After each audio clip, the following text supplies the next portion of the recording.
yüksünmek yok. Sadece vazife var. Kış gelmeden işleri bitirmek şarttır. Obadaki ahvaliniz belli olana kadar kilimhanemizdeki kadınlarımıza yardım edeceksiniz.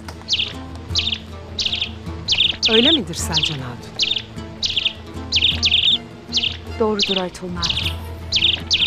Kızlarımız vazifelerini hakkıyla yerine getirecektir. Merak etmeyiz. İnşallah, inşallah. Hadi bakalım. Bismillah deyip başlayasınız. Hadi hatunlar. Geç.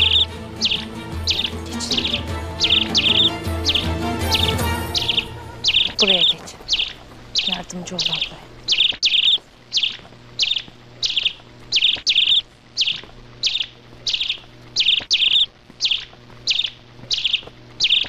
Buyurun Aydın. Hoş geldiniz. Sefa geldiniz. Buyurun.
Ol deyince olduran, gönüllerimizi imanla dolduran Yüce Allah'ın 99 adıyla.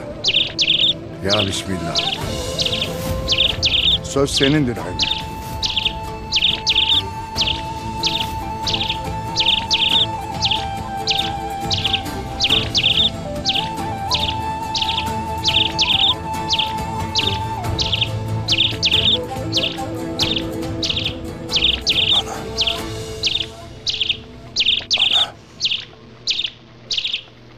Dayım iki obanın birleşmesi hususunda ilk sözü sana verdi.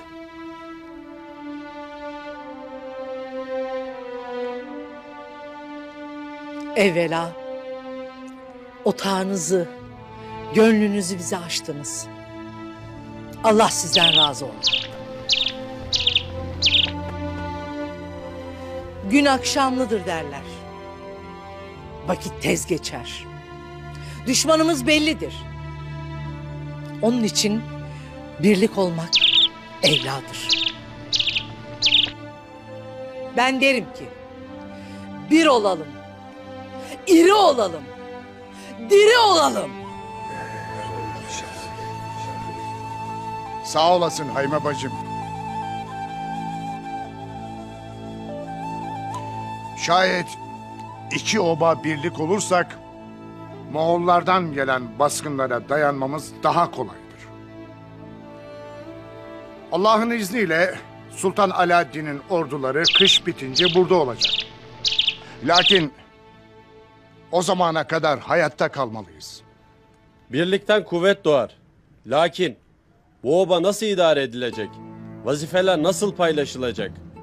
Kayı bizimle birlikte olmak için, bir olabilmek için bize ne vaat eder? Merak etmeyesiniz. Dodurga obasına yük olmak niyetinde değiliz.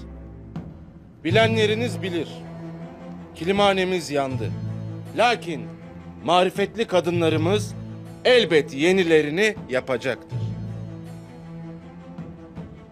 Elimizde kalan mallara gelince onları da satıp erzak almak niyetindeyiz.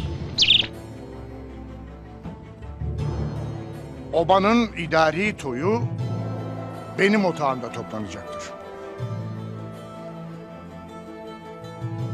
Lakin her iki boyda kendi meselelerini kendi toylarında karara bağlayacaklar. Doğru. Aksi halde olmaz beyim. Doğru dersin. Münasip midir Hayme? Münasiptir beyim. Alplerin idaresini oğlum Tuğtekin alsın derim.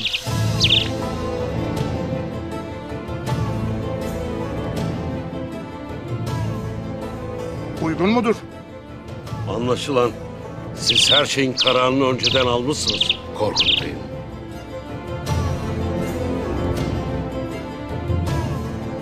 Bize de el kaldırmak düşmüş. Ben de anladım ki Deli Demir benim alpliğimi hafife alır. Size alp mi kaldı ki komutan çıkarasınız?